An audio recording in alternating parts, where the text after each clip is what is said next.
Hi, how's it going? So good. Oh my gosh, I miss you. How are you?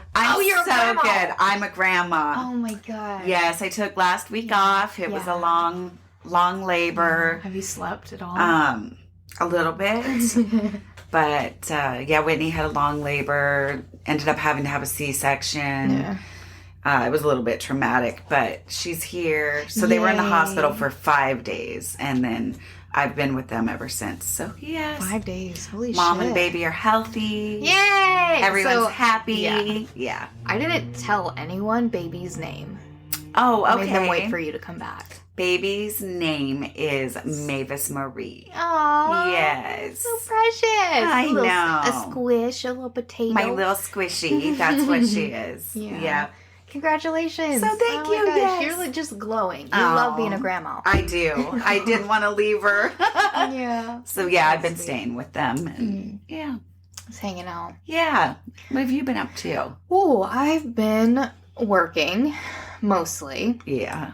I made a new friend and cool. went out to coffee. Yeah, that was pretty cool. And then yesterday was my partner's birthday. Aww, and so yay. we made ourselves sick with cake and all these sweets and candies and yes. Oh my gosh, we had a super amazing weekend actually. Oh, good. Yeah, it was fun. That's Yeah. Tell him I said happy birthday. I will. Yeah. Hey, babe, happy birthday. Yeah, happy birthday. Yeah, it was great. Right on. So do we have any housekeeping? What's new? There's new stuff, right? There's a bit of new stuff. Yeah. I think we've ordered new stickers. Yes. Oh my gosh, that's right. We've got new sticker designs coming soon. We have some merch now. Uh-huh. So we've got 2 or 3 different sweatshirts and a t-shirt. Yeah. So oh my gosh. Yeah, I'm wearing one of those sweatshirts right now. Yes. It's so cozy. Been living in mine. Yeah. Yeah. Probably gonna sleep in it tonight. I don't give a shit. I know. I always sleep in my sweatshirts. Mm-hmm. So if you would like to support the podcast and, advertise it for us. Yeah. Buy one for your friends. We've got the link to our Spring Tea store on our Instagram. So that's right. See all that stuff. That's what I was going to say next. Yeah. Oh, I'm sorry. Yeah. No. You beat me to it. I win. So yeah. Our link is in our Instagram. So we've got new merchandise, and then what else? I think that's it for now. Yeah? Yeah, stickers and merch. Yeah? Someday we'll be able to be like, housekeeping. We have a live show coming up, but not today. Yes. Yeah. Hopefully soon. Pretty soon. Yeah. All 15 of our listeners can come watch us. Yes. Live. We could book, a little park. Yeah, yeah. Or like a spot at a fair. Right? At a county fair. Someday we'll be on tour. One of these days. So, what do you have for us this week? What's your theme? Yeah, it's going to be kind of a quicker one. Okay. But only because I thought there's probably going to be more discussion than actual, what we're, article. So, let's talk about asexual and aromantic people. Okay, let's do it. Have you ever heard of either of those? Hell yeah. Okay. Yeah. So, basically, for those who have not, asexual is somebody that is just not a sexual person, basically. Mm-hmm. And aromantic, it's not that they're not a romantic person. It's just that they don't get those romantic feelings for people. And asexual is you just don't have sexual feelings. Yeah. And I think this is a bigger... after reading this article, I was like, oh my God, I totally relate to this girl. I kind of was like, maybe that is kind of, I don't want to say what I'm going through because I don't feel like I'm going through anything. I just have no interest in dating anymore or sex. Yeah. Okay. And every time I try, I just feel like I want to have romantic feelings for people, but I just haven't in years. Yeah. Long time. So with the sex thing, is it kind of like, meh, I don't really need it? Is that like the mood kind of? Yes. Okay. I don't miss it. I don't care if I ever have sex again. Okay. I don't know. For the last almost 4 years, it's like, whatevs. Yeah. And even before that, even when I was having sex, half the time I was like, I'd rather be on my couch eating otter pops. Like, than right here. I mean, I would rather just get this over with. Yeah. So I'm like, maybe, maybe I'm asexual. I don't know. Okay. But this young lady, she's a British model. And her name is Yasmin Benoit. She explains what it means to be aromantic and asexual. Okay. So she's trying to bring it more into the spotlight and not be viewed like as such a negative thing. Mm-hmm.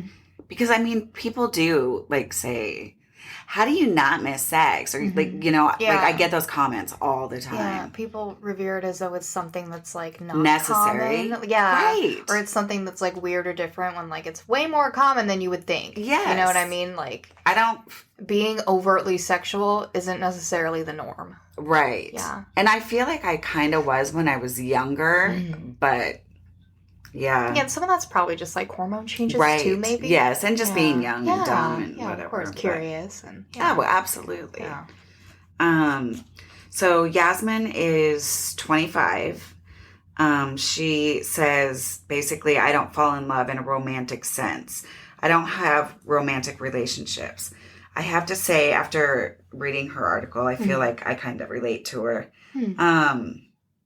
So she goes around and she like does kind of like TEDTalks. Oh, neat. She does a lot of online teaching. Wow, good girl. She was growing up and she just always thought like eventually these romantic feelings will happen for me. But now at this point, she's just kind of like, meh. Yeah. Yeah. Yeah. And she's kind of like, I'm done being ashamed of it. Yeah. Because people kind of shame you. Like, when are you going to get a boyfriend? Yeah. You know what I mean? And at 25. Can't even imagine, like, being in high school or whatever and, like, the ultimate goal is to, like, find a partner. Right. Just like, what's wrong with me? Like, I don't feel that. It's, Yeah. I always, like, I make friends everywhere I go. Yeah, you with do. With guys and girls. Like, I have such strong like emotions towards my friends. Like, as my friendships are so important to me, but I feel like I just never ever get those romantic feelings when I try to go on dates and stuff. So I don't know. So she goes around, she's delivering talks online and around the world to encourage better understanding, acceptance, and inclusion. And she also coined a hashtag called "This is what asexual looks like." So she's trying to increase visibility and debunk myths and misconceptions surrounding aromantic and the asexual spectrum. Awesome. So she is absolutely beautiful. Oh my God. She's wow. So she's sexy, right? Yeah, she's absolutely so you would gorgeous. look at her and think, no, she oozes sex appeal. Yeah. Like, she is so beautiful. Why isn't she out there, having all the sex that she can? She's just not interested. Yeah. So that's awesome, Yep. Basically, she said she started, she became more inclined to deconstruct things. And she says that people are often taught sexual and romantic orientations are one and the same, and they're not. She argues this means the concept of a romantic orientation isn't applied as widely as it should be. She says for some people, on the basis of gender, it lines up neatly and you can experience romantic attraction to one gender, but multiple sexual, like, you know what I mean? So romantic towards one gender, but you're like sexually attracted to both genders. Yeah. So, and I can totally get that too. Yeah. I can see how I can see how she relates to that. And I love how describing it that way kind of like exemplifies how fluid everything is, everything's that's kind of a spectrum. It's fluid. Like, it's not so binary, black and white. Yeah. Yeah. It's not like, oh. Exactly. That's like precisely she's correct. Yes, that's precisely correct. She is explaining how, like, it's not, like, I've never had romantic feelings for a woman, and I just don't ever see myself having romantic, but that doesn't mean I've not been sexually attracted to women, right? Yeah. So I totally understand that too. I'm like, okay, things kind of make sense. Isn't it amazing? Like, finally being able to articulate something. Yes. Like, it's like for so long you felt like something was inside, but you didn't know how to say it out loud. Yes. Aww. I was like, ding, ding. I know, right? It's like this shoe fits. Holy and I'm shit. like, I'm doing this because people, I never hear people, obviously we talk about like the trans community and, you know, all of the rights that, you know, gays are fighting for and trying to get. But there's people out here, like, I was just thought I was confused. Like, and so you just try different things and you're like, okay, well, that wasn't for me. This isn't for me. And then the last, like, 10 years, I've just had no romantic feelings. And every time I try, I literally feel like I'm just forcing it because I feel like I should. You're supposed I should to. like this guy romantically. So, like, objectively, they're attractive. And yes, and they're fun to, and that's my thing is like, I'm always like, they're so fun to hang out with. And I have so much fun with this person. So I guess I'll just have sex with them because that's part of a relationship, right? I feel it. Yeah. Right. I mean, and not that's currently just in my life, but I expected. remember being there. It's like, well, it's kind of your job when you're like the girlfriend or boyfriend. And you know? I've like been like in a relationship. How do you tell somebody like, I want every part of this relationship. I just really don't want to have sex with you. Yeah. That you can't. It's hard, right? And there's an underlying trauma too, like with the wrong people. It's like if you don't sleep with them, then they're gonna go sleep with someone else. That's right. It's so shitty that people do and that. You know what?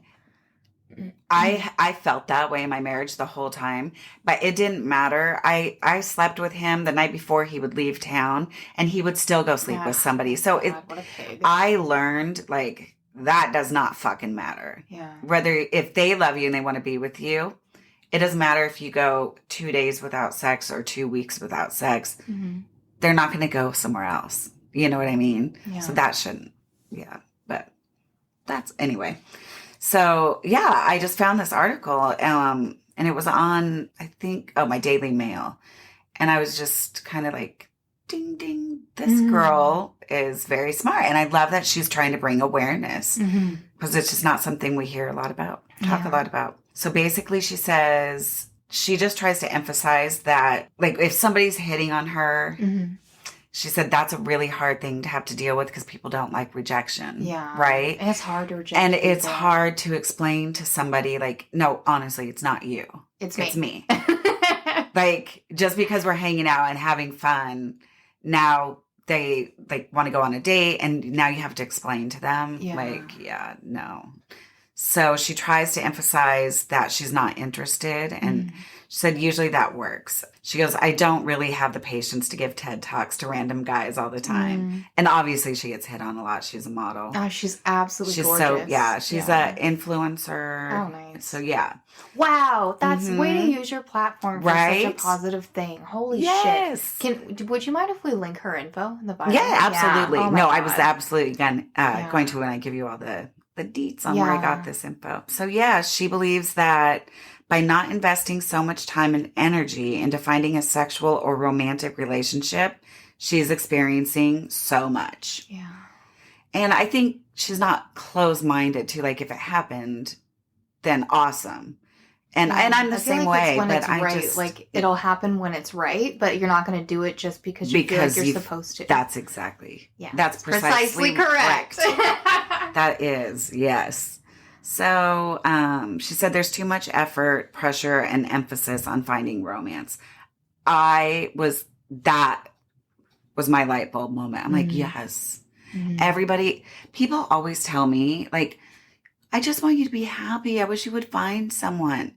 What makes you think I'm not fucking happy? Yeah. Like, I've never been happier.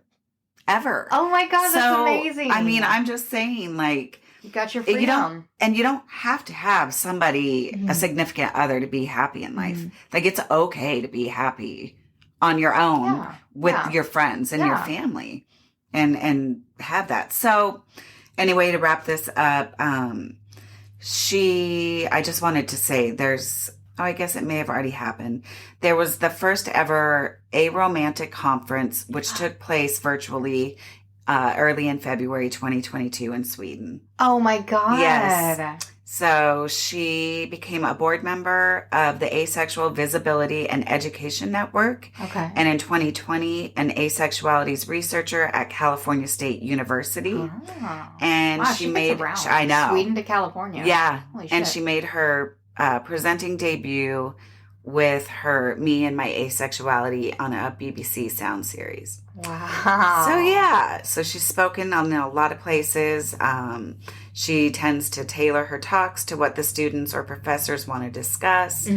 But she tries to look at things through a feminist lens or a historical one. Okay. So yeah, and so she's bringing awareness to people that are asexual and aromantic. I didn't even know aromantic was a thing. Yeah.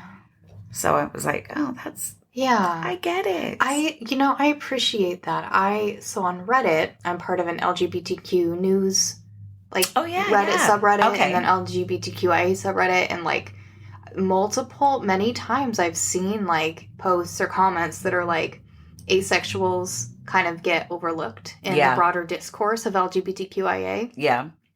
And I mean, probably the same for aromantics as well. Oh, 100%. I didn't know, way later than I should have did I find out those were two different things, Yes, I didn't know. Yeah, I learned a lot from Clearly, Reddit, I learned later in life. Yeah.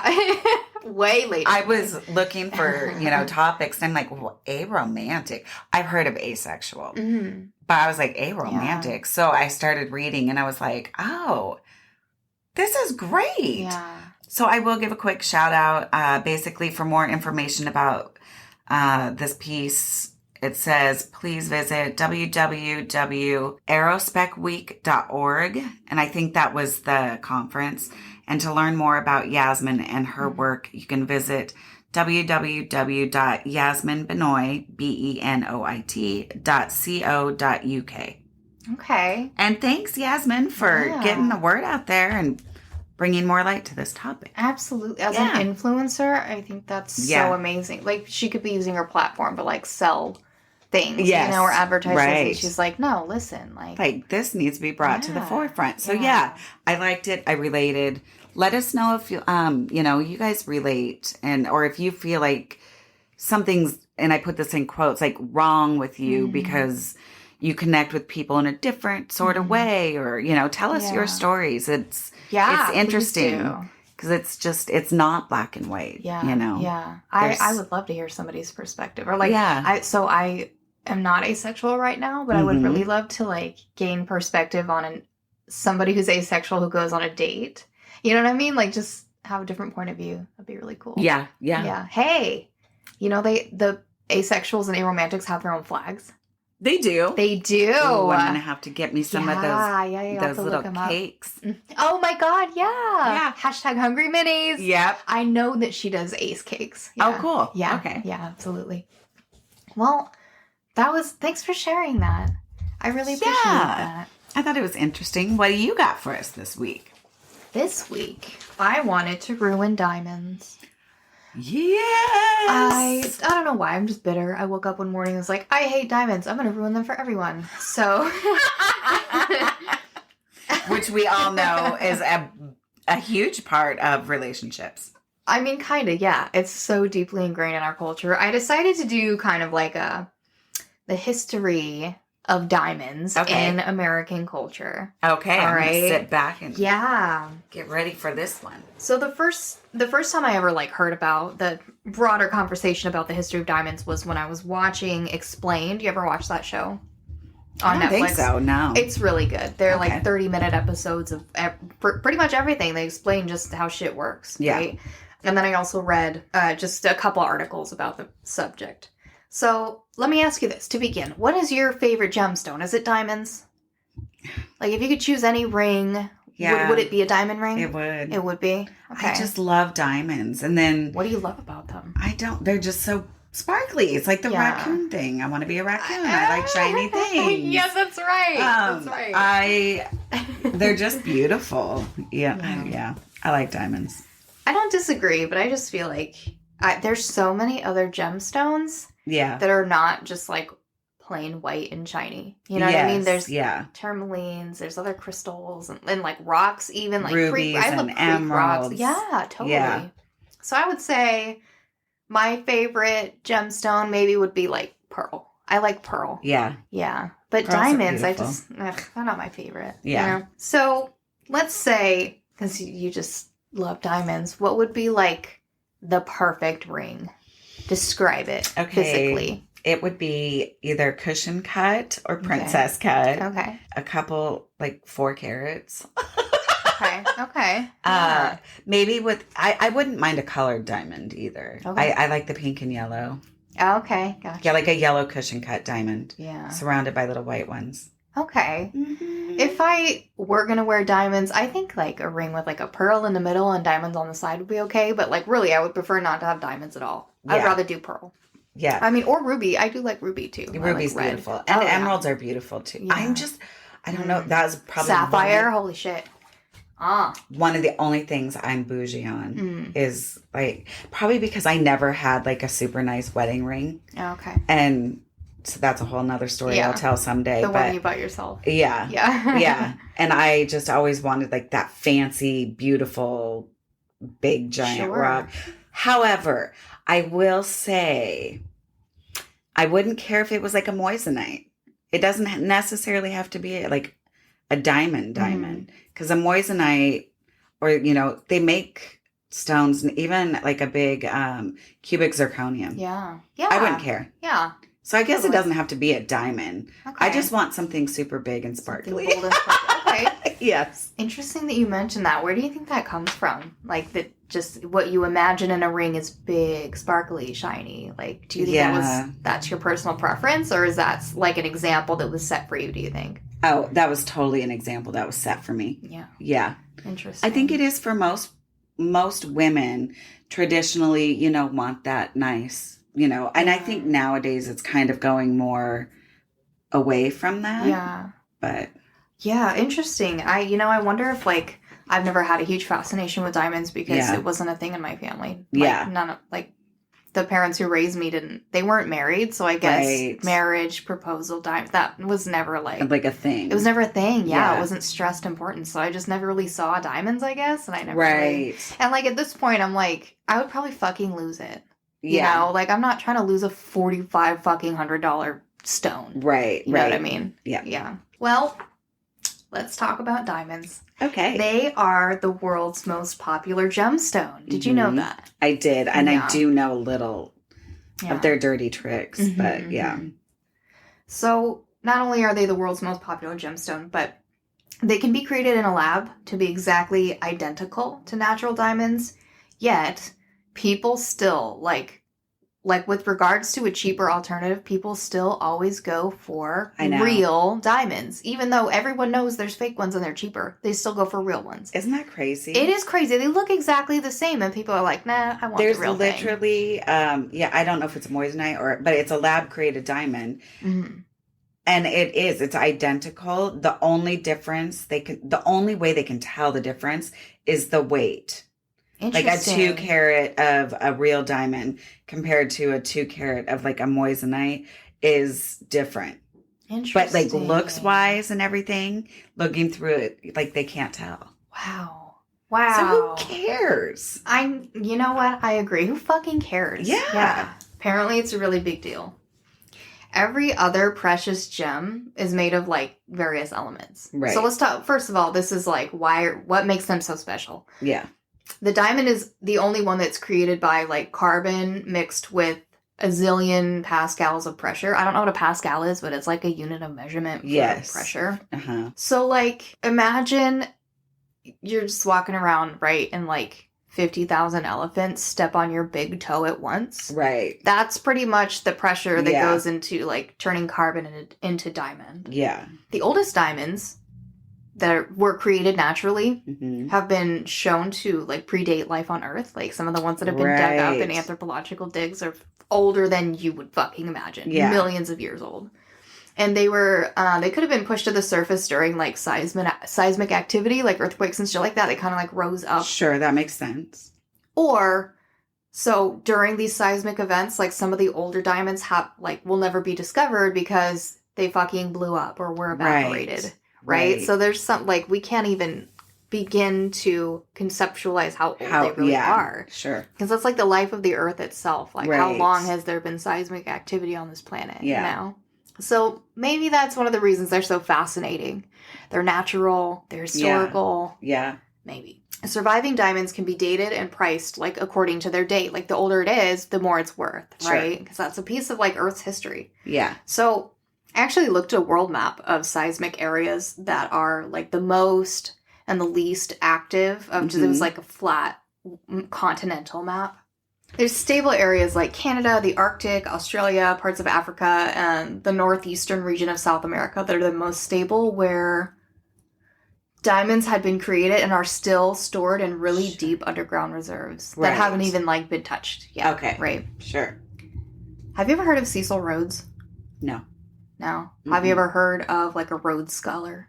Yeah. Or the Rhodes Scholarship? Okay, yeah. Yeah. So that's the namesake. Cecil Rhodes is the namesake. Okay. So here's just some quick info about him. He's known as like a bastard. He's like a bastard imperialist colonizer of Zimbabwe and Zambia. Okay. Which before they were called Zimbabwe and Zambia, he called them Rhodesia. So he's Rhodesia. Right. Fucking narcissist. Right. He's the namesake of Rhodes University, and he is the creator of the Rhodes Scholarship. Okay. He was the founder of a diamond company, like one of the first ones, or maybe if not the first one, that set the tone for the diamond market. And his company ruled for more than a century. The De Beers Diamond I was Company. just going to ask, was it De Beers? It was De Beers. Okay. Yeah, it just happened to do it first and do it the best, right? Mm-hmm. And this is such a bastard. I hate this guy. But you know what? He's fucking smart. Now I know exactly what you're talking about.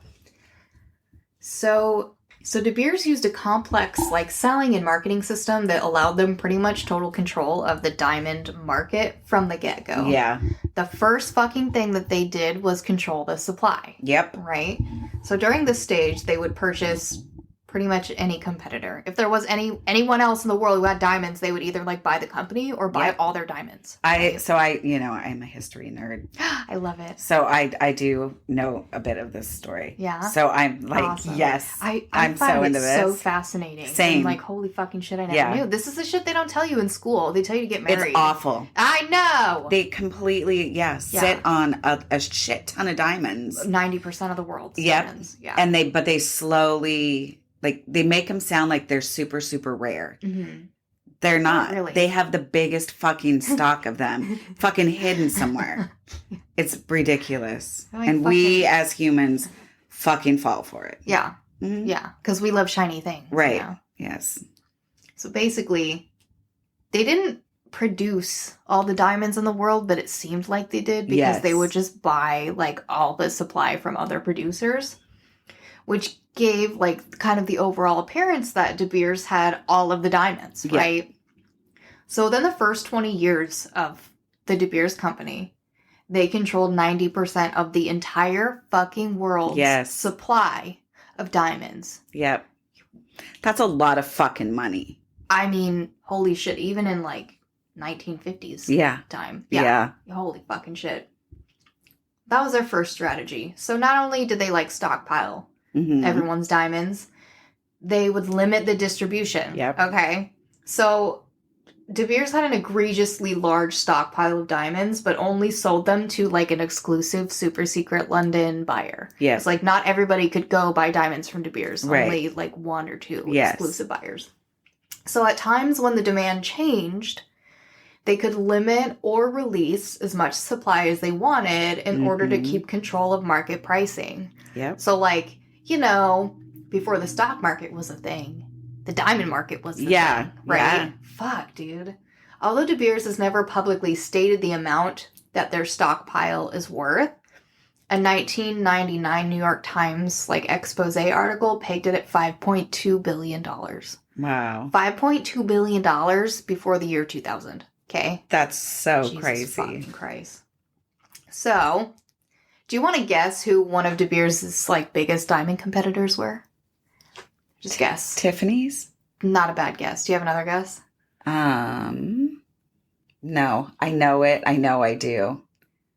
Tiffany's is a really good guess. Thanks. But no. Cartier? Also a good guess, No. but no. Okay, who? So, one of De Beers' diamond competitors was actually the United States government. Oh! I know, right? So, because aside from jewelry, diamonds are really functional. They're like practical for other uses because they're the hardest known natural material on Earth. They can fucking cut through glass, right? Yep. So, of course, they can be made into like machinery. Yeah, the like military. Mm-hmm. Yeah, exactly. That's exactly where this is going. Yeah. For example, weapons, right? Yeah. So, you can make tanks and airplanes out of diamonds, right? Yeah. So during wartime in the 1940s, it was like especially important to manufacture war machines, obviously. Yeah. So the United States government, they actually threatened to withhold airplanes from England if like that exclusive secret London buyer was not going to sell the diamonds that they needed to make the planes to help England during wartime. Sure. Yeah. Crazy. The United States government. Yeah. Like even the government couldn't. Oh my God, dude. Crack them. I know, right? They're like, fuck you. That much fucking control, even during wartime. That's insane. Another strong strategy that was employed by De Beers was to, quote, create demand. Yeah. First of all, define demand. Right. Right. I know what they did. Yeah. I know. I'm that kid in the class with my hand up right now. I know the answer. So demand really didn't exist much outside of like some practical uses and maybe jewelry, but like who's going to buy jewelry in the aftermath of the war? Like when you're going through the Depression, who's buying diamonds? Right. Right? I mean, I wouldn't. And another issue is even if people were buying diamonds like popularly during this time, it's pretty possible they'd like buy them and then go resell them. Yes. Right? Because you need the money more than you fucking need to be shiny. Yeah. So that increases the supply because no one's buying them. Right. So then that would drive down the price. That's a problem for De Beers, right? Yep. They didn't want the price to go down. They wanted it to stay up, right? Uh-huh. So they had to create demand where there wasn't any, right? How do they do that? I won't answer. I know the answer, but I won't say it. This blew my fucking mind. When I read this, I'm like, no fucking way. Is it that easy? Yep. So what they did was they partnered with an advertising company called M.W. Ayers and Son. Is it Ayer? I think Ayerson. Yeah, Ayer and Son. To create the slogan, which we've all heard. Yep. A diamond is forever. Yep. It's regarded as one of the most successful advertising campaigns in advertising history. Yeah. Yes. Everywhere. If not the best. Like, seriously. Do you want to let in Dooney? Yeah. She's not going to stop. She knows. She's like, hey, are you talking about diamonds? Yeah. I love diamonds. Come on, baby. Come on. Hey, good girl. So, according to Rebecca Forster, who's president of All Rosa, which is one of the surviving diamond mining companies, she's the one who's like did the research and said that it was regarded as one of the most successful advertising campaigns ever. It was the first time that diamonds had been introduced to rings outside of like royalty. Yes. You know what I mean? Yeah. It's how they became like an everyday tradition. Yeah. Went from weddings. Extremely posh, extremely wealthy class status to everybody can have one. It made diamonds accessible like to the common man is how it was described. So in the 1940s, only about 10% of married women received diamond rings for either engagement or anniversary or what have you, wedding ring. So that was 1940s. So 10 years later, 1950s, whole other story. Diamonds were a girl's best friend. Yep. The TV industry, I mean, media representation was blowing up with diamonds. Magazines, TV, art, like the pop stars of the time. Diamonds were everywhere. Yes. In 1990, 80% of brides received a diamond engagement or wedding ring or anniversary ring. Isn't that crazy? Like, it took 50 years, basically, for them to... So change look, Max, perception. We have 50 years, and our podcast is going to be... It's going to be everywhere. It's everywhere. Gonna be everybody's It's going to be as big as diamonds. Yeah. I hope so. It'd be like, whatever, I'll just date myself as a girl's best friend. Yeah. On a side note, the craziest thing that I learned was there's no, like, official price scale for second-hand diamonds, okay? So, I mean, everybody was getting diamonds or whatever. It's assumed that they were brand new. They're these brand new, shiny, like, spotless. But what kills me is that, I mean, you can't really ruin a diamond. Mm-hmm. Like, you can secondhand sell your Louis Vuitton bag. Yeah. But and it can be missing a stitch or something. Right. Yeah. But like a secondhand diamond, people act like they just lose their value immediately. And it's like, how? Yeah. It's literally the exact same diamond I purchased. Yeah. That's the whole thing. All you have to do is buy it. Yep. And it loses value. Yeah. It's fucking crazy. So because of that, there's no official price scale for secondhand diamonds. It's never been established. No. Because De Beers doesn't want there to be a price scale for secondhand diamonds. They're culturally accepted as a gemstone, but like it's implied that you have to wear them new. Yep. Or they're not worth as much. Yeah. And furthermore, because of like the cultural shift and the perception of receiving diamonds, if you buy somebody used at diamonds, it's almost implied that they mean less to you than somebody that you would buy new diamonds. You know what? For. It's so crazy. I know. My sister, her ex-husband, went to a pawn shop and bought her this diamond that was like so expensive because it was like a perfect clarity, perfect everything. But he literally got it for like a third of the price of what it would cost brand new. I love that. I think that's smart.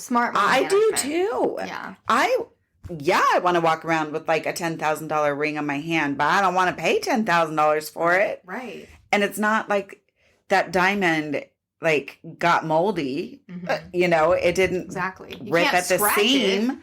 Right. Like you can carve a mirror with a diamond. You can't take it out and put it in a whole new ring. No shit, right? I mean, wear it around your neck, put it in some earrings. Yes. You can't destroy a fucking diamond. No. If the Earth seismic activity can't So how does it lose its value? Then what made it valuable in the first place? Because De Beers is a bastard. Yeah. Yeah. Because that's what they decided. You know, they were just the first ones. Yeah. Yeah, and they happened to take 90%. It's awful that we fell for that one. I know. So here's the thing. Used diamonds, they usually retain a value of 25 to 30% of their original value. Yeah. As soon as they're purchased. Yep. You don't even have to wear it. It's like a brand new car. Yes. The second you drive it off the lot, it ain't worth shit. Done. Yes. Fuck that. Buy used. Even a year older. I agree. And like, here's the thing though. A year older too. What's the difference? Yeah, I know. They only shine the shit before they sell it. Right. They polish it or whatever. Well, and does it, I mean, if it's got 10,000 miles on it or 0 miles, like you're still going to get a lot of miles out of that car. You know what I mean? Oh, I'll buy it with 20,000 miles, 30. That's a little different though. It's like you can't really, I don't think you can really track how old a diamond is without. No, that's what I'm saying. It doesn't age. Test, yeah. How does it lose value? I get how a car loses value. Oh, I see. Yeah. Eventually, you know what I mean? Like it takes a while for it to lose its value, but like I you basically have to just trust whoever's selling it to you. Take their word for it. Then it's either used or not. Right. It's just stupid. So where does the original value come from? A 1940s secondary tactic that the De Beers used to establish the baseline value of diamonds. Like basically woke up one day and said, we've got to start here. Right. At this price. Yeah. And who's going to argue? Because we have almost all of them. Yeah. So they decided to create the 4 C's. Have you heard of the 4 C's? Yeah. Like the 4 dimensions of what makes a diamond. A perfect diamond. Perfect, yeah, or worth the price that De Beers decided. Yeah. I had never heard of this. I don't know shit about diamonds. I don't go diamond shopping. It's like cut, clarity. Yeah. Carat. And not quality. I don't remember the fourth one. Color, cut, clarity, and carat. Yeah. Yeah. I had no idea. I just thought it was a carat thing. I didn't know there was. No, the 4 C's. So this system basically regulated what made diamonds valuable or not, right? Yeah. So jewelers and diamond retailers, basically, so the companies that De Beers owned or like bought out, you know, or their subsidiaries, whatever, they would issue certificates of authenticity for customers, rating each category on the diamond, basically to reinforce, like to give them peace of mind, like, yes, this is real. Yes, it's worth the money. Yeah. Right? And it also, like, kind of reifies their ownership. Like, oh, you've got a one-of-a-kind thing. Like, there's a certificate of authenticity. So, not only was the marketing, like, diamonds are forever, that was wildly successful in the American market, but that wasn't enough for De Beers. Right. De Beers wanted more. He wanted the whole fucking world, because he's fucking Genghis Khan. So they ran that same campaign, Diamonds Are Forever, in Japan, beginning in 1967, where at that time, almost zero brides got diamonds. It just was not a thing there, yeah. You know? 20 years later, 70% of Japanese brides received diamonds. That is so insane. I know. So all they did was like move countries and start over. Right. Boom. Diamond market exploded. Right? Yep. So in the 1990s, do you want to guess where they went next with that same campaign? Oh, I'm sure it like Europe. No, actually. Really? Yes, China. Oh, okay, that makes sense. Yeah. That makes sense. They went to China. Yeah. Same result. Almost exactly the same, 0 to 70. With 1 billion people. Uh-huh. Yeah, of course. Gosh. So there was a campaign that they tried. Okay. That was not really successful. Oh. Yeah, surprising, right? So the one that was not successful was the one that targeted women as the purchasers, right? They were so successful with men being the purchasers. Yes. So they moved it towards women. I remember this, and you wear it on your right hand. Yeah.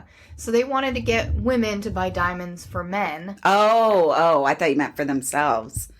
That is one of them. Uh-huh. So they had 2 unsuccessful ones. Yeah, they did. So the first one was buy diamonds for your man, but none of the mans wanted them. No. And women couldn't afford to buy them. Right. This was before women were generally in the workforce, at least full time, right? Right.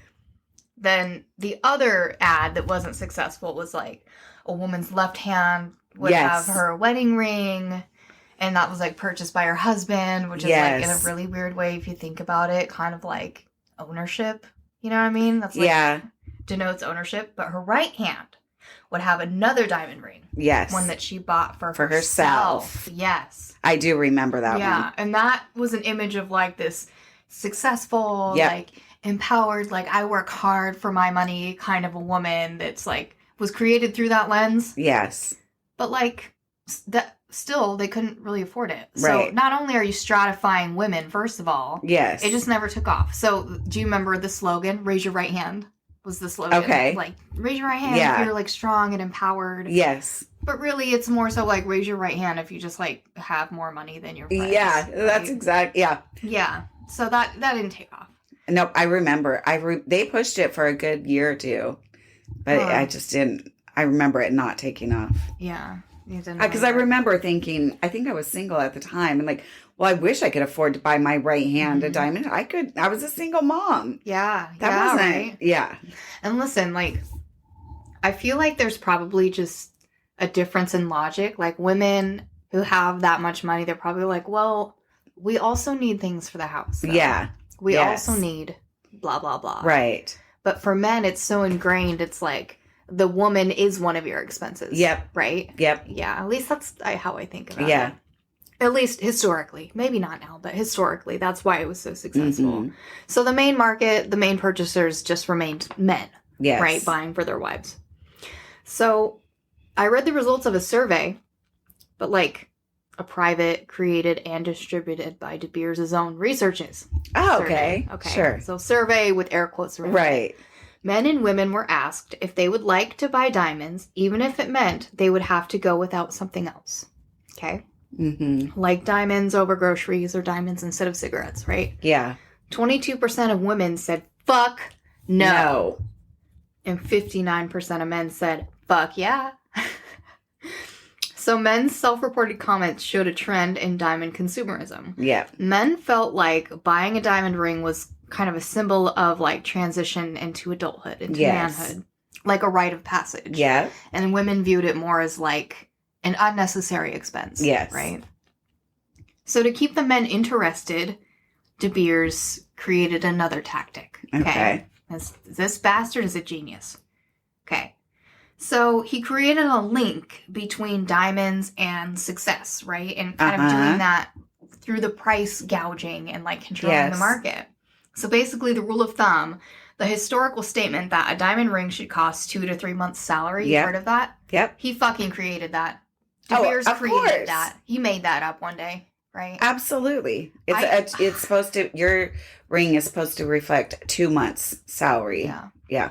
You know, I honestly thought that was a joke because the only times I've ever heard that was in The Office. Like Michael Scott said it when he bought the ring for Holly. Yeah, no, it's a thing. Yeah. That's crazy to me. And people fell for it. I'm trying to imagine if I've ever met a person in my life who was worth 2 to 3 months of my labor. Right. Nothing's coming to mind. Can you think of any person worth that much to you? My scout would have been my dog. Yeah, I mean, but Duna, yeah. I've spent more than that on Duna. Yeah. But a person? No. No. So anyway, so De Beers created that whole 2-3 month salary thing. So, like, as soon as you bring material success into the picture, the market fucking exploded because now it's a competition. Yes. Now, all the rappers and musicians. Yeah. So in my head, I feel like it's sort of reified like a masculine trait too. 100%. Because success and money is also like very masculine. Yes. Right? Providing for the family is masculine. You see all those people with their diamond grills and... Yeah. It's a symbol of manhood, wealth, and control, too. Yeah. Yeah. So an interesting subculture that emerged from this was exactly what you said, rappers. Rappers wearing diamonds and repping, like, brands in their music. Yes. I'm surprised that you didn't see this episode of Explain, because you're, like, going through the history exactly as they did. Yeah. Yeah, wow. So I'm just following you, going, I know what's coming next. Have you ever heard of Jacob the Jeweler?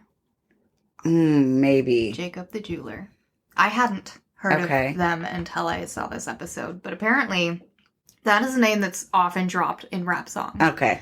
So he's a legend. It's an actual person. He's a living fucking legend. He's a designer. Okay. Who puts diamonds basically in everything. So rappers and models, like, in companies hire him to design their products. Right? Yes. And, like, in the video, they did an interview with him, and he had this really awesome accent, but he was like, diamonds in your watch? Sure. Diamonds in your teeth? Sure. Diamonds in your handbag? Whatever you want, I'll do it. Yes. Isn't that crazy? It's crazy. Who would want diamonds in their mouth? Like, if it can cut glass. No. It's gonna cut your fucking throat. Lip. Yeah. Yeah. But, if you bite your tongue or something. Yes. Oh my God, you'll lose your tongue. Fuck. Oh, he even said he put diamonds in a toothbrush. Somebody wanted a toothbrush with diamonds in it. That's a little too Jacob bougie. The Jeweler. And the video showed, like, clips of different rap songs, too. Yeah. It's, like, name dropping. Right. Interesting. So diamond-studded everything's, like, became popular among pop culture and, like, media stars and rap and things like that. So even more so, like, being a symbol of wealth and success, right? Yes. Aside from, like, a domestic family role, it's now, like, now it's wild bling. Success. Bling, yes, exactly. Yep. It is now social status, right? More than, like, family status. So under De Beers marketing, diamonds changed from, like, a weird phenomena, like something that happens when there's seismic activity, or just another gemstone, to a deeply ingrained symbol of American, like, weddings, love, celebration, gifting, and wealth culture. Yep. Man's a genius. Gotta hand it to him. Yeah. Got a good marketing team. For not thinking of it first. I know. If only.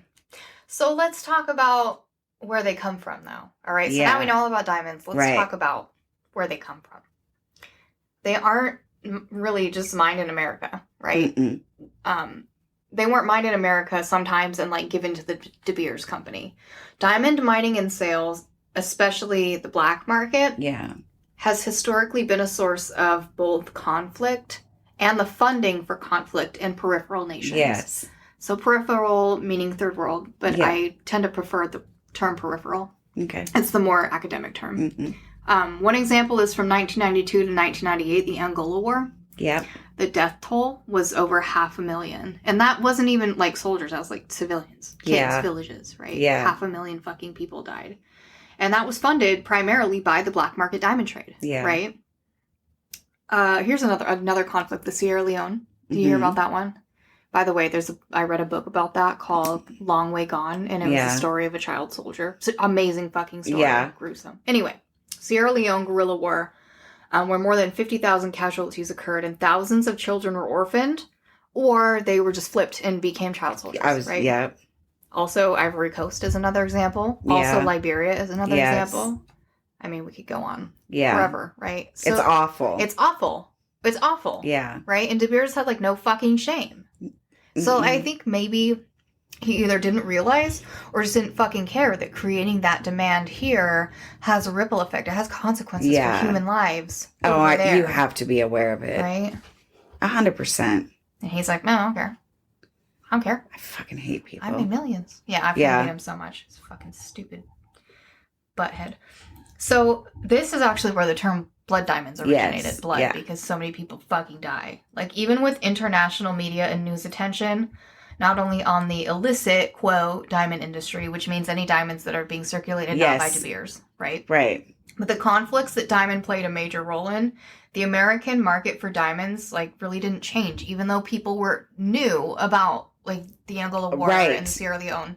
They still kept buying fucking diamonds. Yep, people still do to this day. Yeah. I mean, it's almost like that's true. It's to this day hasn't really changed. No, it hasn't. Yeah. So there now exists a system of certification and regulation. Yeah. Like, in kind of allegedly in an attempt to stop, like, the flow of diamonds through the illicit trade. Yeah. Well, first of all, because De Beers wants the money, but second of all, because, like, it gives the idea that companies care about the debt that they're inflicting. But here's the thing. These regulations are, like, really loose. Like, it's pretty much alleged regulations. Yes. But a lot of things slip through the cracks when they're not trying that hard to regulate it. Because there's fucking money in it. What's the... Isn't there a name for the diamonds? They're not... There's blood diamonds, but then there's something resourcefully... So that you know you're not buying a blood diamond. Oh, they have a name for sourced? And yes, an ethically sourced diamond. Oh, no, now shit, that's a really? thing. Yes, that's a thing. That's a thing. But people also, still. That's also alleged. You don't have to prove it. You can just put that on your packaging. Yes. Yeah, like seal of approval. And that I want to like. How do I know that this is? You don't though. Yeah, exactly. Yeah, you don't, and people don't care to look into it. It's like. Because at the end believe of the day, what we're told. You're supposed to get a diamond if you're getting married, or it doesn't count, right? Yeah. Yeah. There's this regulation to try to stop, or at least like minimize the smuggling of diamonds from conflict zones to like wealthier countries. But there hasn't been any official research to analyze how well this works. And so that's been going on for like a couple of decades now. That means like for at least 20 years, I'm going to estimate at least 20, 25 years. There's been no research to see if it works. Right. So I don't really think it's fair for people to claim clearly nobody cares. Sourced. Right. Even if it is, like, what impact is that making? Yeah. Like, you know what I'm saying? Yeah. It's just not fair at all. So although all of this gives the impression that all or most diamonds originate or come from Africa, that's not accurate. Yeah. Not even a little bit. Guess who the largest supplier of diamonds is? Who? Russia. Weird. Oh my God, with all the bears. I wonder how that's working out for them right now. Oh, fuck. Oh, diamonds actually may become really expensive. Oh, you know what? We'll have to wait and see. I know, huh? Yeah, we'll have to watch. It'll be interesting. Yeah. So De Beers had an exclusive deal with Russia to purchase like most of the Soviet Union's diamonds. Then what happened to the Soviet Union? They broke up. Cold War, Yeah, fucking imploded. So De Beers, he lost that deal. Like, that just went away. This was the first of like a few hardships in the history of the De Beers company, although it seems like he hasn't had very many setbacks. I'm like, by hardship, tell me, what is that on $1 billion scale? What is a hardship? Right, exactly. Define hardship. So beginning in the early 2000s, several lawsuits alleged that De Beers was price fixing diamonds. He vehemently denied it, of course. They're like, hey, you can't control the market. And he's like, no, I'm not. I swear. Right. The demand is just going up. It's really weird. It's weird. And I have most of it. Yeah. But that's beside the fact. Like, people want them. Yeah. Yeah. He's such a bastard. So one of these lawsuits, he settled the suit and he paid nearly $300 million back to American consumers, right? $300 million is a lot, even in the 2000s. Yeah. Right? That wasn't the last lawsuit, though. There have been some since then. In a later lawsuit, De Beers pled guilty when he was sued by the United States government. Oh. Yeah. So the one case that he couldn't win. Sure. Right? Or settle, right? Right. So although his demand decreased in response to these setbacks, so people are like, I don't really want diamonds right now. The price of diamonds stayed the same. Yep. I'm over here like, you're getting sued for millions. The price. Yeah, I know. This guy's got too much fucking power. Like, yes. God, he's like, reminds me of fucking if Zuckerberg and Bezos had a baby. Yeah. That would be the next De Beers. Or you know what? It was probably if De Beers had a baby with like Trump. Yeah. And then Zuckerberg. And yeah. Yeah. Don't you wish you had that much power though? I'm just saying. No. Like, I would not. How nice would it be to like be sued and then still not have to lose anything? Right. Like it's no big deal. Yeah. No Here. deal. It's just a Tuesday for De Beers, yes. right? Yes. Fucking douchebag. So the price of diamonds stayed the same. However, the De Beers market share did decrease with the rise of other stockpile holders, like during the time where he was getting involved in these lawsuits, right? So, I mean, it seemed like there was some cracks in his control of the market, and that allowed like other people to kind of come in and fill those gaps while he was preoccupied with settling. So there are now, do you want to guess how many players are in the game now? Like,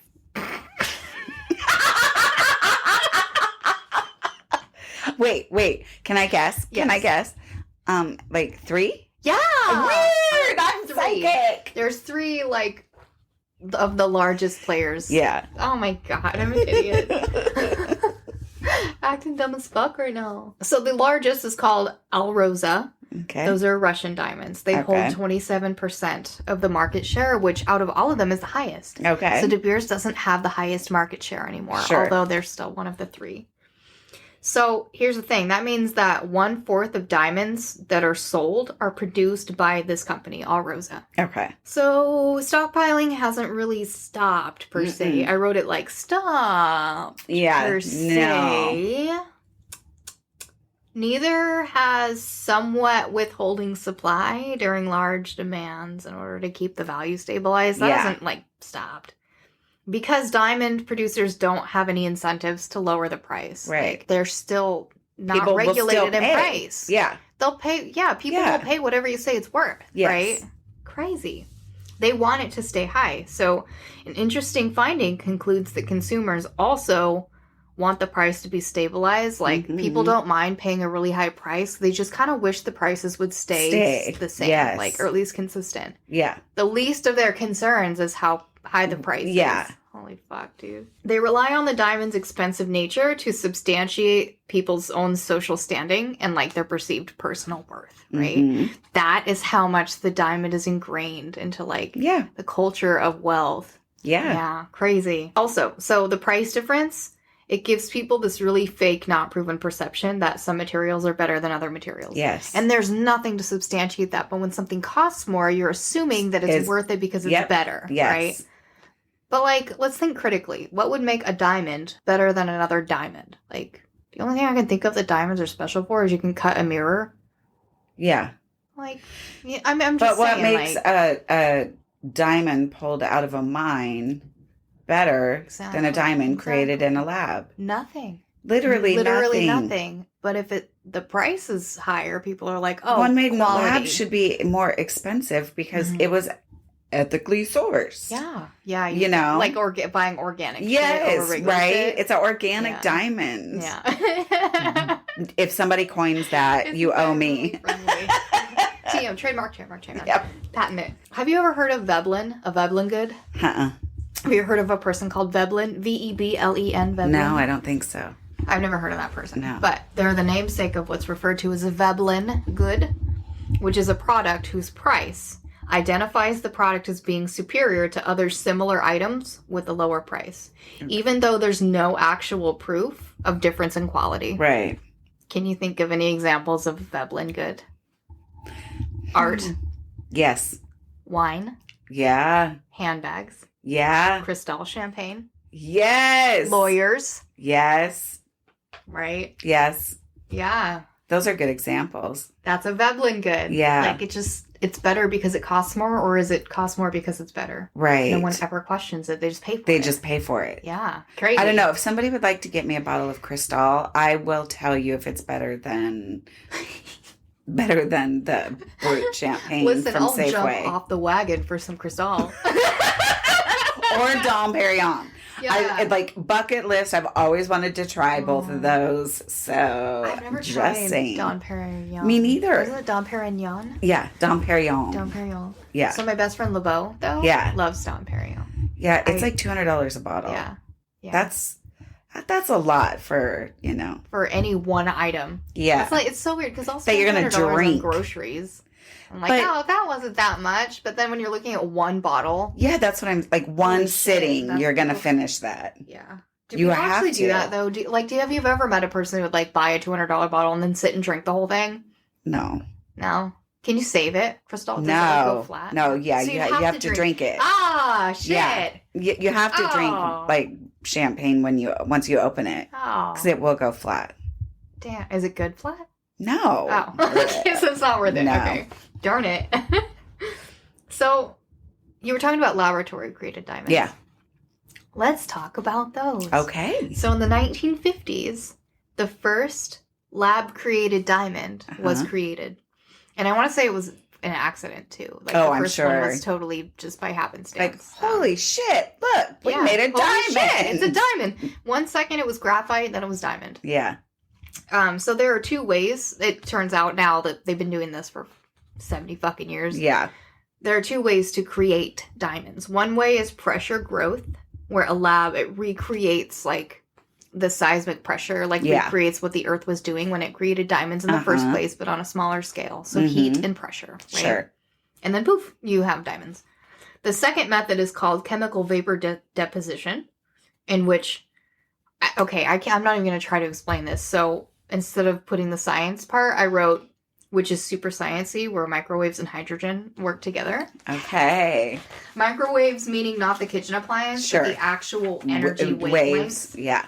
So they work together to grow a diamond literally from the ground up. So they do it in cages where these waves, like, hit something, and a diamond just starts growing like a plant, like a seed, like a garden. Right? Interesting. I know, right? Yeah. Wouldn't it be awesome? People are like, money doesn't grow on trees, but hold on. grow diamonds. Or, like, diamonds grow in the garden. Yeah. Microwave garden. Yeah. Gonna give me ideas. I know, right? So the created fake lab diamonds are basically indecipherable from real natural diamonds. Yeah. I wouldn't even say they're fake. I'm like, literally, why would we say they're fake if they're not? Still diamonds. Yeah. And you can't tell the difference between any of those unless you have very specialized equipment. Yes. And if you wanted to get your diamond tested, if you're, like, a rude ass bitch and, like, don't believe that it's real, right, it would cost you way more than the ring to go get it tested from these, like, super sciencey machines. Or, like, I think jewelers can test it by jewelers can test it. Machines, and they will charge you, but so to the naked eye, though, there's no difference other than the price. Yes. That's the biggest tip off. So in 2016, De Beers was like, hey, I'm really mad at the diamond lab-grown diamond industry. He was like, you can't be doing that. Like, I'm the diamonds guy. Don't just grow them in your fucking weird garden. In your microwave garden? Yeah. He was like... So he created a new campaign. He wanted to revive America's obsession with, like, only real blood war diamonds. No lab diamonds. Yeah. So this new campaign slogan, do you remember it? I don't know. Real is rare. Yep. Mm-hmm. I watched a commercial for that. And I'm like, God damn it. They used to just really beautiful people. It's not rare.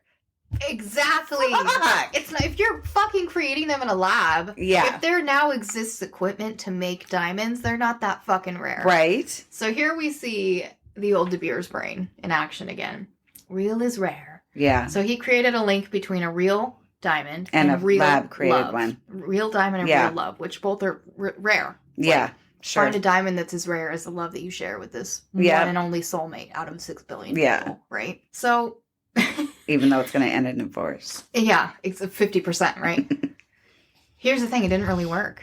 It didn't take off like the first century of his bullshit, right? No, he got lucky with that one. Yeah, just right place, right time. Yeah.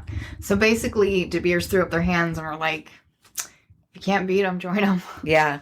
So in 2018, De Beers launched their own line of synthetic fucking diamonds. Wow. I know! And I didn't know that part. For the lowest fucking price on the market. They undercut everybody. That's kind of genius, too. That's some shit. Yeah, that's kind of fucked up. That's petty as fuck. Yeah. They're like, fuck you guys, man. So... They're like, well, that's what they're worth. So but really, that's price fixing. Yeah, they literally were sued for it, and they didn't stop doing it. Right. Right. So by driving down the price of synthetic diamonds, they were pretty much giving the appearance that lab-grown ones are lower in quality so they're or worse cheaper than actual diamonds. Remember the Veblen good? Yeah. Right? So, oh my God, it's fucking genius. I gotta hand it to him. Yeah. Somebody should have given him a trophy. And because De Beers has product lines, both real diamonds and both fake diamonds, their customers can see the side-by-side difference in price, which reifies that Veblen good mentality. Right, not the side-by-side actual, like, what quality of the, you know, the, in quotes, fake diamond is. Correct. Just, they can just see side-by-side the price. Yeah. Yeah. And they're like, oh, obviously that one's better because it's $10,000 more. Yeah. Right. Well, it's like Tiffany diamonds. Mm-hmm. I went into a Tiffany store and a Cartier store, and I was like, why are Tiffany diamonds so much more expensive? And the guy goes, because they come in a blue box. There's no difference. Sounds about right. There's not a difference between like a Tiffany diamond and a Fred Meyer jeweler diamond. Yeah. Did you know at that time, did you know all this stuff that you know now, or were you like, like thought he was joking or something? No, I knew. Okay, I did. I knew. But like, I wanted to know if I was like missing something. Like, why is it $10,000 for a 1 carat ring at Tiffany's when you can go to Fred Meyer Jeweler or Skis or, you know, anywhere and get it for a third of that? Yeah, exactly. Because it comes in that little blue box.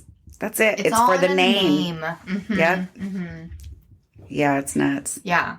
So De Beers, when they had both of them now, like a cheap one and an expensive one, they were trying to crash the market to ruin it for everybody. Yeah. Right. So that even if the labs stayed in the diamond industry, like maybe he could push them out of the business just by them not undercutting them. Right? Yeah. So lab grown diamond companies are capitalizing now on the idea that, just like you said, synthetic diamonds are more environmentally friendly. Yeah. Because, like, climate crisis is a crisis. Yes. At the same time, let's not deny that, like, it's a really hipster thing to be climate conscious. Right. Like, people literally and not just climate conscious, but, you know, the wars that it's caused and, of course, and all of that. So you're saving just children. Advertising anyway. Like, if you put anything on a package that says...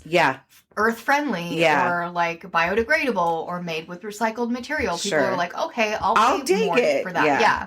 Even if it's not, right? Right. So basically, the lab-grown diamonds are allegedly like a friendly like alternative to blood diamonds, but they still retain the same value of the image of like true love that was created by the De Beers company. Yeah.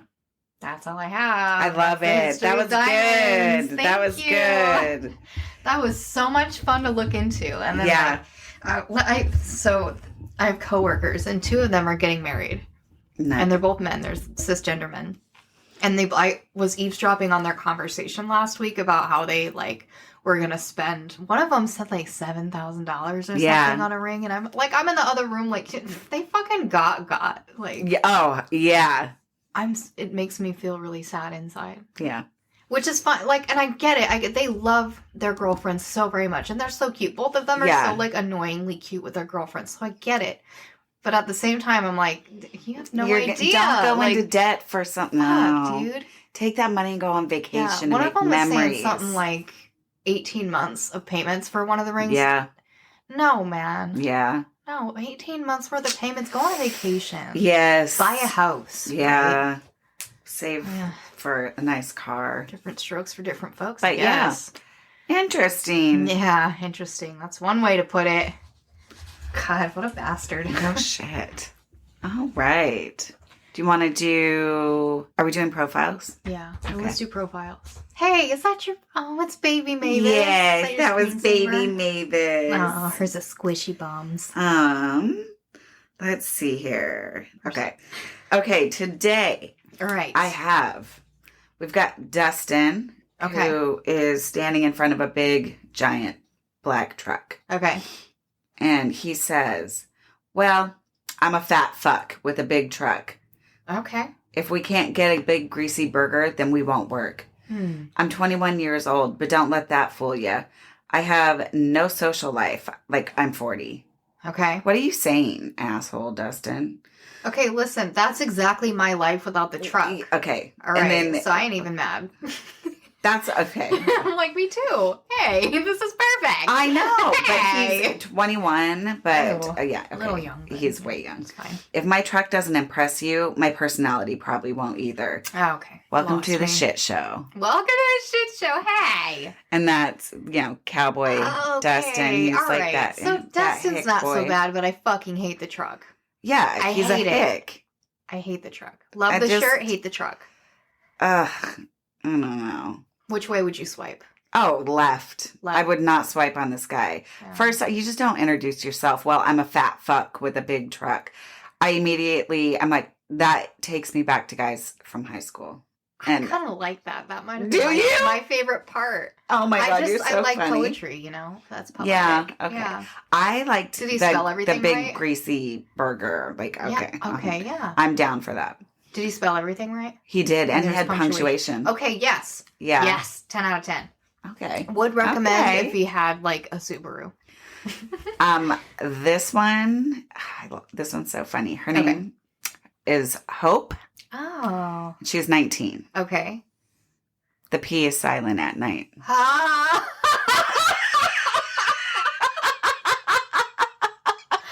Okay. You get it? Yes!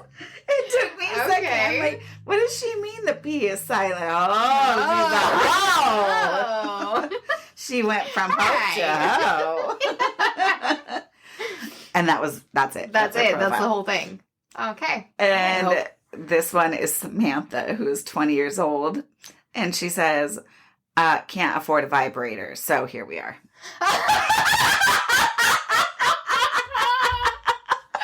Oh my gosh. Get cell phones, yo. Yeah. So that's so it. Funny. Those were like pretty much short and Samantha, sweet. Listen, I've got one you can borrow. Poor thing. I thought that was so funny. Here we are. So those are mine. Fish. Yeah. I love those. That was fun. I feel like I probably wouldn't immediately swipe left on the truck guy. Oh, I would. It was just kind of clever in its own way. Yeah, I guess I hated the truck, but everything else was fine. Okay. I've got some Craigslist ads this week. And this first one is kind of a long one. I'm sorry. Okay. No, get it. It's called Hot Zombie Sex Roleplay Trans for Woman. First line, I am so serious. Sex has become so boring for a while. Mm-hmm. I was having sex at the Power Exchange. I don't even know what that is. I don't know if that's like a place where people have sex. I don't know. Anyway, because that was fun. I could mix things up. I could do it in public, and I could have an audience. Okay, so maybe it's like a strip club or something, or like a, I don't know. Like a sex club. Yeah. Yeah. It was like putting on a show for everybody else, and I got to be the star. Unfortunately, lately, we've gone into reruns, and I'm just not having fun anymore. That's fair. Yeah. Yeah. Sometimes it loses its spark, whatever. So let's go to the Power Exchange together. Let's go to the Power Exchange together and role play. Let's go to the Power Exchange together and role play zombie sex. Oh my God. In all caps. Zombie sex. No. I mean it. I know it sounds really ridiculous, but I've always loved zombies and I love the undead and I've always loved sex. So why not just mix the two? Additionally, I have seen and I'm friends with some really cute zombie girls. Okay, if you say so. And I could really enjoy the mix of horror, terror, shock value, and others, and, sex. What? I'll dress up like an office professional or something. Maybe I'll just put on some clothes I don't care about, and I'll pretend like I'm doing some work in an office or something.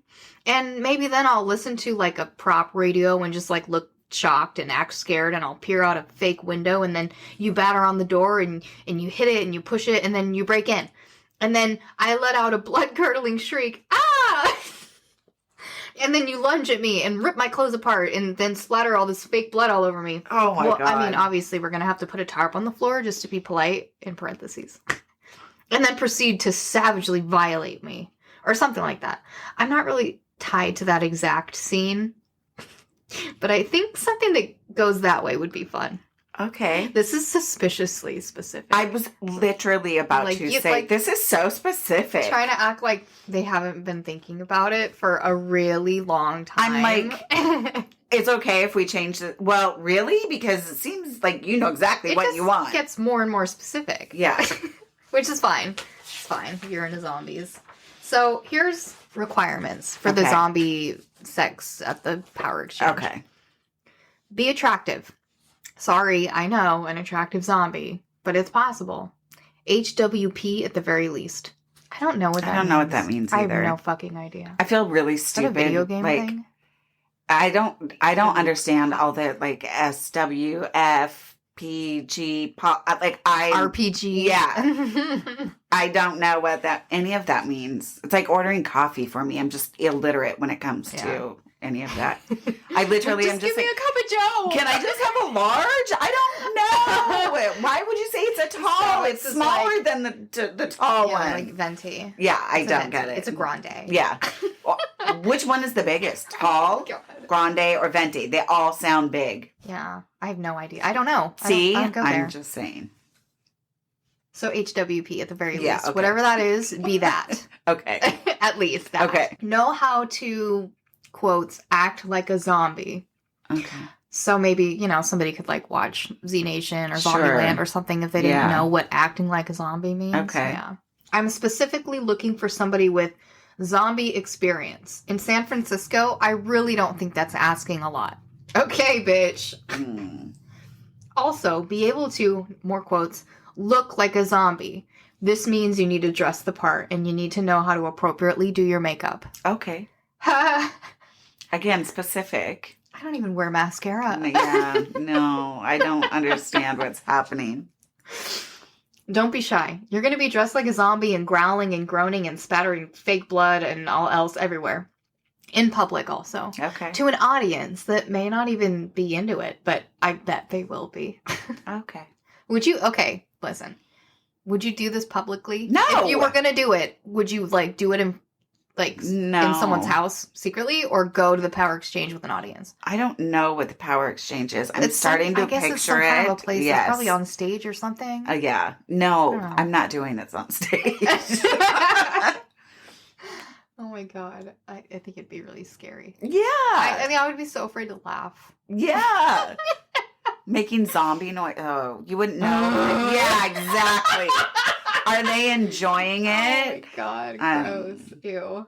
And then it's a zombie. Like, zombies don't really smile. And they're stiff. Like, how are you going to move? You know what I mean? Yeah. That would be weird, huh? Yeah. Gross. Okay.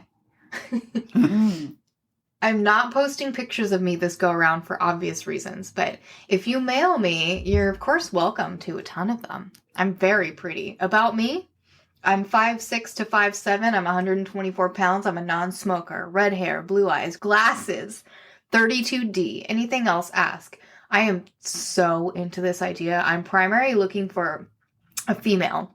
Males will be considered, but they're not really like what I'm up for. If you are, however, a zombie couple, that's acceptable. Mm-hmm. To that end, trans for male, trans for man and woman. I'm really looking forward to hearing from somebody. Thank you. Okay.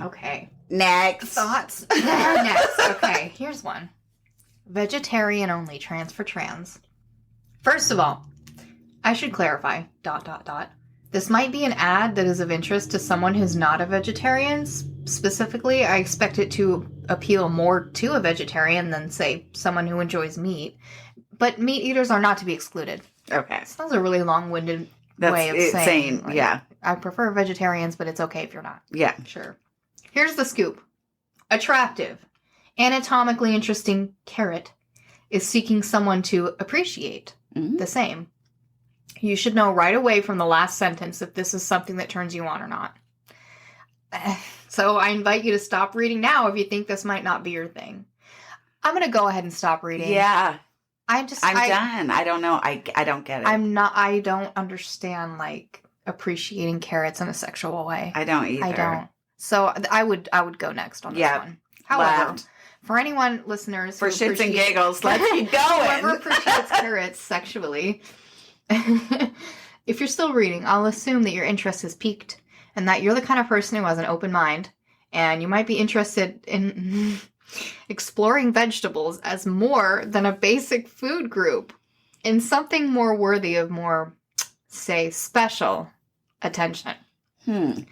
My carrot wants to meet you if you are respectful of yourself and root vegetables. Okay.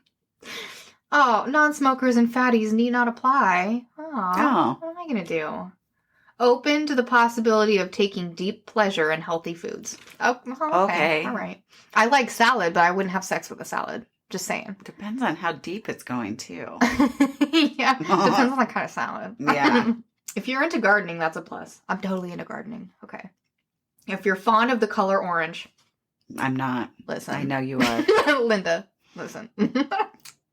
If you're not a rabbit or a rabbit owner, and then in parentheses it says you would be surprised how sick some people are. Oh my gosh. Christ, dude. Really? Would I? I really don't think you would be surprised. No. Oh, that was it. The end. Yay! Listen, fun fact though, you really shouldn't give rabbits carrots anyway. Really? Yeah, because of the sugar content. Oh. It's like basically giving them a piece of candy. Oh, that's why they like weird, it so right? much. It's a weird trivia thing. Oh, that's good to know. No one cares about. Yeah. If I'll I had a rabbit, that in my I little would give knowledge it kale. tree. Okay. All right, here's my last one for the day. Okay. This one's ridiculous. Okay. Wanted. A babysitter for druggies. Oh, okay. My boyfriend and I like to experiment with like various recreational chemicals. But sometimes when we're coming down, parentheses, like right now, we don't want to go out, but we really, really, really want some sort of like obscure, horrible fast food item. We used to have a friend that would bring us stuff and not expect much in return, but he moved away. So we would like to replace him. We don't want to do drugs with you, but we are like perfectly willing to hook you up or like bake you cookies if we're sober or listen to you whine about how no girls like you as our old tender of the druggies did. We don't want you to stay long either. Like bring us the stuff, chill for like a few minutes longer if we're obviously exchanging looks or like, you know, hinting how tired we are or if we like, no, we do not want to cuddle threesome. Okay. Okay. That's fine. You know, thank God for clearing that up. So just bring the stuff and be on your way. We are chill people and we really would like to be your friend, but like this works better if you're some kind of unlikable loser. If you're really eager to please and be accepted and you have lots of spare time and not very many friends and are socially, not going to say that word, socially in some other manner, then you are, and you're also fine with an abusive, exploitative relationship of you fetching us noms. Hit us up. Anyway. Basically, they want a Grubhub driver that doesn't charge. Yeah. Okay. Yeah. Yes. Right? This is a very long-winded way of saying that. Somebody bring me food for free. Don't stay. Yeah. No, we don't want to cuddle. Right. Have you Just drop the food off and run. Have you ever had a customer tell you, no, I don't want to cuddle you? No. Maybe they're not understanding how delivery works. Yeah. Okay. Anyway, hunger is becoming a serious problem after all this 2CI, so we're off to fix that. Okay. Please let us know if you'd like to assist us with this endeavor in the future. We are conveniently located in downtown Ann Arbor. Oh. Downtown anywhere is not convenient. Yeah, no. Just saying. Okay, this no couple parking. Sounds like a fucking piece of shit. Yes. Not only the drugs thing, like if you want to do drugs, whatever, do drugs, but babysitter for druggies. That's not even babysitting. Oh, they should have said. I was thinking there were kids. Obviously, it's not. No, it's they needed a food delivery driver, not a babysitter. Fucking sucks to suck. Because they don't want people watching them, staying, hanging out, cuddling. Fucking math, man. What do I get out of this? Nothing. I'm not going to do this. Yeah. Listen. Those were good. I like them. So self-care. Self-care. Self-care. What did you do for self-care other than become a grandma? That's what I've been doing. Does that count as self-care? You pretty much haven't slept, have you? No, I've been anything that's daughter like caring. And yeah, I did. I went to see Chelsea Handler in concert. That's what I did. I took a night off from being a mom, from being a grandma, and went with one of my best friends. And we did a meet and greet afterwards. And we got our picture taken with her. And I told her to listen to the podcast. Yay! So that was my self-care. It was like just laughing straight for like 3 hours. Oh my it was God, that's so awesome. good. I bet you have a six-pack. My freaking mouth hurt from smiling and laughing. And the last half of her whole bit was literally all about like dating and online dating. And I felt like I was listening to my podcast partner. Like, oh, they get so this. Fun. So, yeah, I went to a fun concert and saw a comedian. Oh, I love that. So that was my self-care. So yeah. And then, of course, taking care of the baby. I wonder if you follow her on Instagram or something, if it'll remind her to listen. I know. I already do follow her. We could stalk her. But yeah, media, I could just keep putting a link in her comments to the podcast. Or do you do Facebook? You just poke her every day. Do you remember meeting me? Do you remember me in my mask? I'm the one that stood out. Like, what? You look like every other girl in line. Yeah, you look like everyone else I've ever met. Yeah, pretty much. So yeah, what was your self-care? My self-care, well, I celebrated my partner's birthday, and that was it just was so amazing. I don't know, I really love them. They're an amazing fucking person, and we had so much fun, and we ate sugar until we were fucking sick, and we took a nap, and that's one of my favorite things to do, and it's also one of their favorite things. It's so fun to just have a person to nap with, you know? Yep. It was great. I'm just really thankful for them. One thing that I've been doing a lot for myself is just reading. I just love reading. Me too. Yeah, dude. I've been going to bookstores. Whenever I see a bookstore random, I'll pull in and take a look around. Yeah. And then I always I could live in a bookstore. Yeah, right? I just love them. Yeah. I'm reading Midnight in the Garden of Good and Evil right now. Okay. How's it going? Good. Is it scary? Sounds like a scary book. No, it's based on a true story. Ooh. And it's about Savannah, Georgia. Okay. And I want to say it's in the 80s. Okay. And so it's just a reporter basically telling stories about all of these characters that he meets. He met this a black drag queen. And then this super wealthy guy, and then this guy that pretends like he's wealthy, and he squats in people's houses until they come back from vacation. It's weird. It's bizarre, but it's really, really good so far. Are they intertwined in some way? Okay. Some way. So they're all intertwined. Yeah. Gotcha. I'm waiting for it to come together. Okay. So I'm halfway through, so we'll see where it goes. Okay. Yeah. Sounds interesting. I'm reading The Body Keeps the Score. Oh, I haven't heard of that one.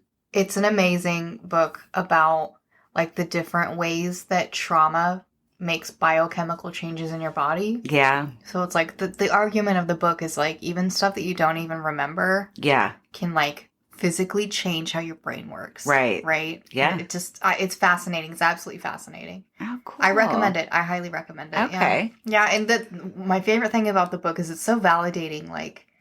A lot of times we hear the term PTSD. Yeah. And we think of war survivors. Yeah. So this book is really validating in that. It just kind of shows you the spectrum of different kinds of people, different kinds of PTSD, and different causes of that kind of pain. And also the whole spectrum of people's reactions to it. Right. There was just some stuff in there that, I didn't really know how to articulate until I see it, written out like that. I'm okay, that makes a lot of sense. And now I feel validated. Oh, that's awesome. So I would recommend it for anybody who just wants, a really good third-person perspective. Sure. Yeah. Okay, really cool. Yeah. Right on. Anyway, that's all I got. Yeah. That was good. Yeah. It's so good to be back. So good to be back. This is a little bit of me time I get to enjoy. Yeah. Watch some TV, eat junk food. It's going to be an awesome night. Yeah. We're doing a sleepover. Yay! It's going to be awesome. Duna's gonna babysit. Yeah. So yeah. She's going to be up all night finishing this shit. Yeah. So make sure you guys write us some stories. If anything that we talked about you find interesting, let us know.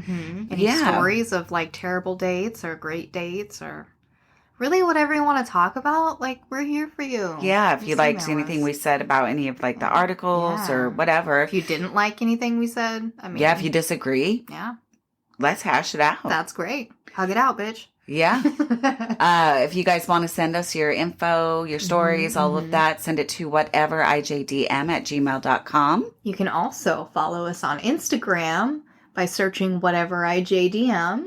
And same with Twitter at whateverijdm. You can find us on Patreon at patreon.com/whateverijdm if you want to support the show. And of course, Buzzsprout, https:// whatever, ijdmpodcast.buzzsprout.com. And we're streaming basically everywhere. Yes. Yeah. So like and subscribe, leave a comment, or, however many stars you think we deserve on You want to give Apple a shout Podcasts. Out? I do. Yes. Oh my God. Also, listen, everyone. I'd like to give a shout out to a listener named Nicky, who's really awesome and is now one of our patrons. Dude, thank you so fucking much. Thank you, Nicky. Seriously, holy fucking shit. We appreciate the support. We now have a couple Patreons. Yay! We have like 2 fans. Yay! So, by the way, just want to let you know that we have tiers on Patreon starting at $2 a month. So the amazing Nicky is a VIP patron. That's right. Thank you, so Nicky. She has merch discounts to look forward to, early access to episodes, ad-free content, of course a shout out because we're the best. Yeah. Also like stickers. And we'll be adding, we're going to start adding more stuff, as we grow. Everything else will be growing with us. Yeah. So please keep listening and grow with us. Yeah. You'll be one of those listeners that said, I was there when. Yeah. I got in at the beginning. That's right. Okay. Also, one more thing about Nicky, the awesome patron. Yeah. If anybody, do you know what axolotls are? Yes. Yeah? Yes. What do you think of them? They're so cool. They're super They're so cute. They smile, right? Yes. Okay, listeners.